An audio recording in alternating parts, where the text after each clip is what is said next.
करता हूं। साथ ही साथ बानसे BS4 और बहुजन समाज पार्टी के संस्थापक माननीय वरदान सिंह राम साहब के चरणों में भी श्रद्धासुमन अर्पित करते हुए आज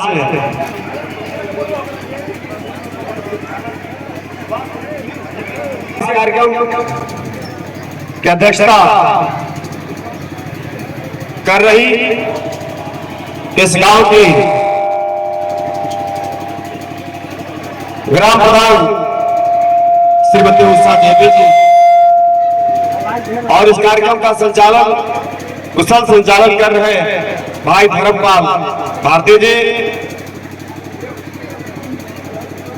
इस कार्यक्रम में मुख्य रूप से वक्ता आदरणीय doctor Vishal Kumar ji, assistant professor राजनीति शास्त्र, doctor Ravindra Chandra Sonkar ji, assistant professor Shri Bajrang PG college Dadra Sikandarpur. इस कार्यक्रम में उपस्थित आदरणीय रमेश चंद्र राव जी, विश्व बौद्ध महासंघ केंद्रीय बोर्ड के सदस्य हैं। इस कार्यक्रम में उपस्थित आदरणीय अशोक कुमार जी, संघ प्रिय बौद्ध महासंघ, श्रीमती पुष्पा राज जी जो आपके बीच में अपनी बात रख रही थी, जो महिला जिला अध्यक्ष बौद्ध महासंघ की हैं। इसके साथ साथ इस मंच में मंचासीन हैं पूर्व सदस्य जिला पंचायत आदरणीय भागवत दास प्रेमी जी, कमलेश कुमार जी, मिशन के कलाकार भाई शंभू राजभर जी के साथ साथ आदरणीय संतोष प्रधान जी, जितेंद्र मास्टर जी, इस क्षेत्र से सदस्य जिला पंचायत आदरणीय गुड्डू मलिक जी, आप सभी के साथ साथ यहाँ की जो डॉक्टर BR अम्बेडकर नौजवानों की जो संघर्ष समिति है, मैं आप सभी लोगों का हृदय की गहराइयों से हार्दिक वंदन अभिनंदन स्वागत करता हूं। मैं कुछ जिस महामानव परम पूज्य बोध बाबा साहब डॉक्टर BR अम्बेडकर जी की जो हम 135वीं जयंती मना रहे हैं, आज यह सोचने का विषय है कि अगर आदरणीय पुष्पा राज जी ने अपनी बात को रखा है, तथागत गौतम बुद्ध जी के उनके जो मार्गदर्शन है, जिनकी बातों को आपके बीच में रख रही थी, आप जरा एक बार गौर करें, एक बार विचार करें कि इस देश के अद्वितीय विद्वान परम पूज्य बोधिसत्व बाबा साहब डॉक्टर BR अम्बेडकर जी इसी तथागत गौतम बुद्ध जी के शरण में जाकर के इस पूरी दुनिया में पूजनीय हो। आज कोर्ट में जो हमको अधिकार दिया है, उसी की वजह से आज मैं यहाँ खड़े होकर बोल पा रही हूँ। और हमारी प्रधान जी है और हमारी जितनी भी महिलाएं बाहर निकल रही और पुरुषों के साथ कंधा से कंधा मिला के चल रही है। आज बाबा साहब की देन है कि हम यहाँ उपस्थित हुए हैं, नहीं तो हम भी घरों में गुलाम बन के रहते हैं। बाबा साहब ने हमको बहुत सारे अधिकार दिए हैं। उन्होंने हमें शिक्षा का अधिकार दिया, संपत्ति का अधिकार दिया और स्वास्थ्य का अधिकार दिया, धर्म का अधिकार दिया। हमारे बाबा साहब के कहा कि जल्द से जल्द हमको बौद्ध धर्म ग्रहण कर लेना चाहिए। तो बौद्धिस्ट व्रत त्योहार हम महिलाओं को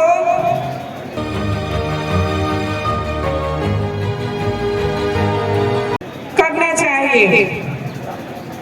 तो बौद्धिस्ट व्रत त्योहार में हम लोग अष्टमी के दिन, दोनों पक्ष की अष्टमी, पूर्णिमा, अमावस्या के दिन हम लोग 12 बजे से पहले भोजन करते और उसके बाद नहीं कुछ खाते हैं। शाम के टाइम भगवान और बाबा साहब की मूर्ति लगा के, फोटो लगा के पुष्प अर्पित करते हैं, कैंडल जलाते हैं और पूजा करते हैं। बाबा साहब का जन्मदिन और परिनिर्वाण दिवस, रविदास जयंती और सावित्रीबाई फुले जयंती, ज्योतिराव फुले जयंती, ये सारे हमारे मुख्य त्योहार हैं। बुद्ध धर्म के संस्कार हमको मनाने चाहिए। बुद्ध धर्म के संस्कार में सबसे पहले आता है गर्भ मंगल संस्कार। जब माता के गर्भ में बच्चा 3 महीने का हो जाता है तो हम अपने धर्म गुरु को बुलाकर और गर्भ मंगल संस्कार कराते हैं। गर्भ मंगल संस्कार के बाद हम बच्चा पैदा जब हो जाता है तो उसका नामकरण संस्कार करते हैं। उसमें भी हम अपने हिसाब से धूमधाम से कर सकते हैं। बौद्ध भिक्षु बुलाके या बौद्ध विहार जाके वहाँ नामकरण संस्कार करा सकते हैं। फिर नामकरण संस्कार के बाद आता है केश कपन संस्कार, और केश कपन संस्कार में भी बौद्ध विहार में जाके हम बच्चे का बाल उतरवाते हैं अपने धर्म गुरु से।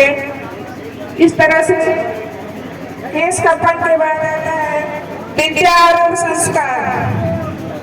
ये विद्यारंभ संस्कार भी हम उसी तरह से कराते हैं। विद्यारंभ के बाद आता है कर्णवेदन संस्कार। कर्णवेदन संस्कार में भी हम बौद्ध विहार में जाके या घर में धर्म गुरु को बुला के अपने हिसाब से कर सकते हैं। उसके बाद आता है प्रवचन संस्कार।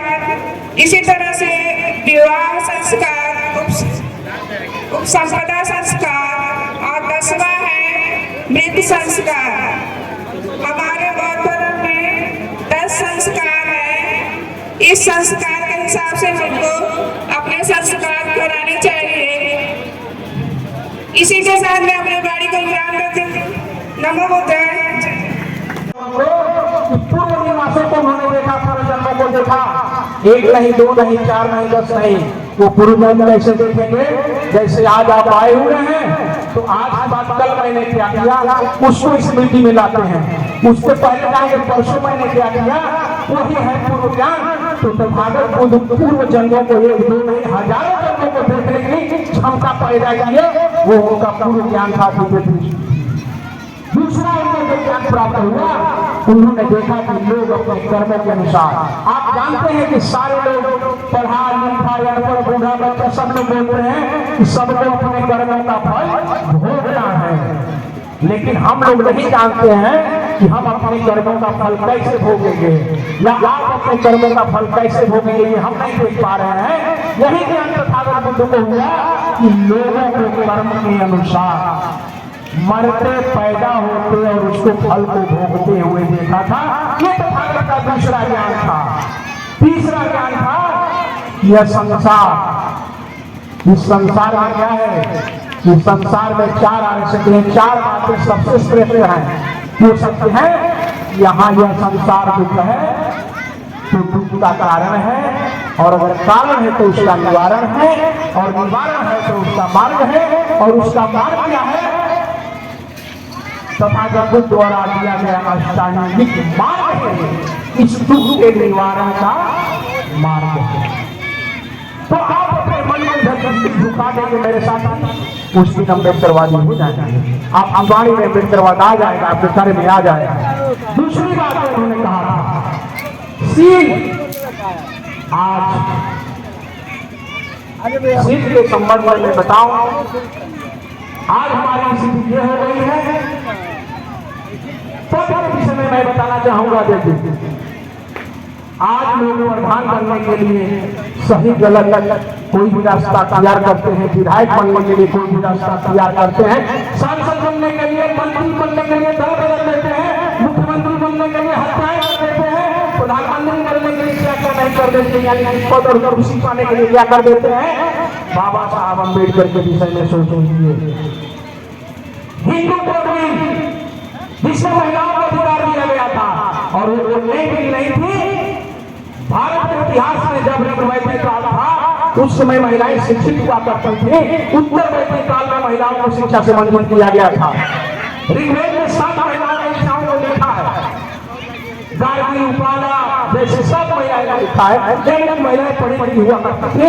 उत्तर वैदिक काल में लोगों ने उनको वंचित कर दिया था।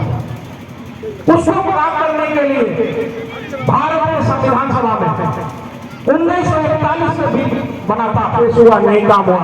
48 में बाबा साहब को मिला। बाबा साहब ने जो कमी थी उसको सुधारे और उसको सदन में पेश किए। महिलाओं को अधिकार देने के लिए एक पिता की संपत्ति में महिलाओं को अधिकार होगा। दूसरी ही बात उन्होंने कहा कि अगर पिता चाहता है कि हमारी बेटी को अधिकार न मिले तो अपने जीवन में ही ये कह सकता है कि मेरी बेटी, मैं अपनी बेटी को अपनी संपत्ति से बेदखल करता हूँ, ये अधिकार था।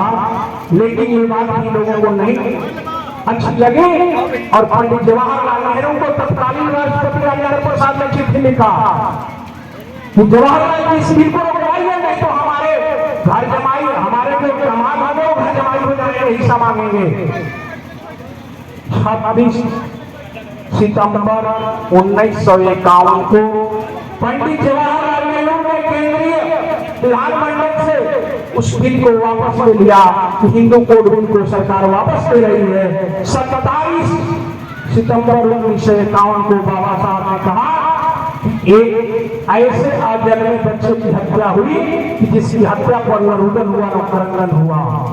पूरे देश के अंदर जहां कहीं भी बहुजन समाज पर एट्रोसिटीज होती है, उस एट्रोसिटीज पर अगर वो व्यक्ति, वो परिवार मेरे पास तक पहुंच जाता है, जिन केसेज में मेरे फोन के जाने के बाद एक्शन हुआ, उस पर रेप केस तक हैं, कुल्हाड़ी से काटे हुए हमारे समाज के, बहुजन समाज के लोगों को काटा गया, उन पर कार्रवाई कराने का काम किया।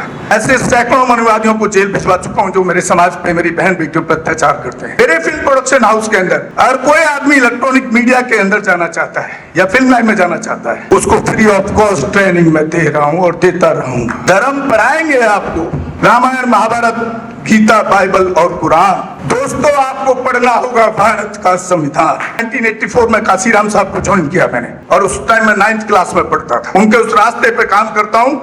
सामाजिक आंदोलन चलते रहना चाहिए, राजनीतिक आंदोलन चले या ना चले। ना बिकता हूँ, ना मुझे कोई खरीद सकता है, ना समझौता करता हूँ। सिर्फ 18 घंटे काम करता हूँ। जब तक मेरे समाज के, बहुजन समाज के पीड़ित व्यक्ति को न्याय नहीं मिल जाता, तब तक मैं बाबा साहब के विचारों और संविधान पर चलता हूँ। 9810085714।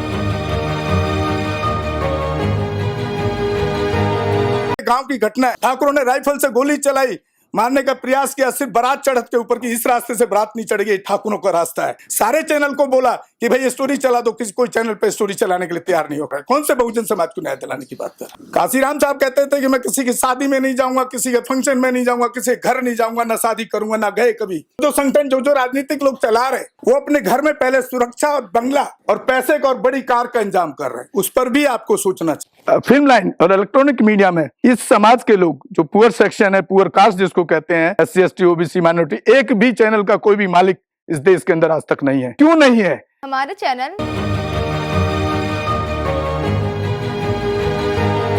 लाइक, शेयर, सब्सक्राइब देखना मत भूलिएगा। इसी के साथ आप लोगों से विदा लेता हूं। जय भीम, जय भारत, जय संविधान, नमो बुद्धाय।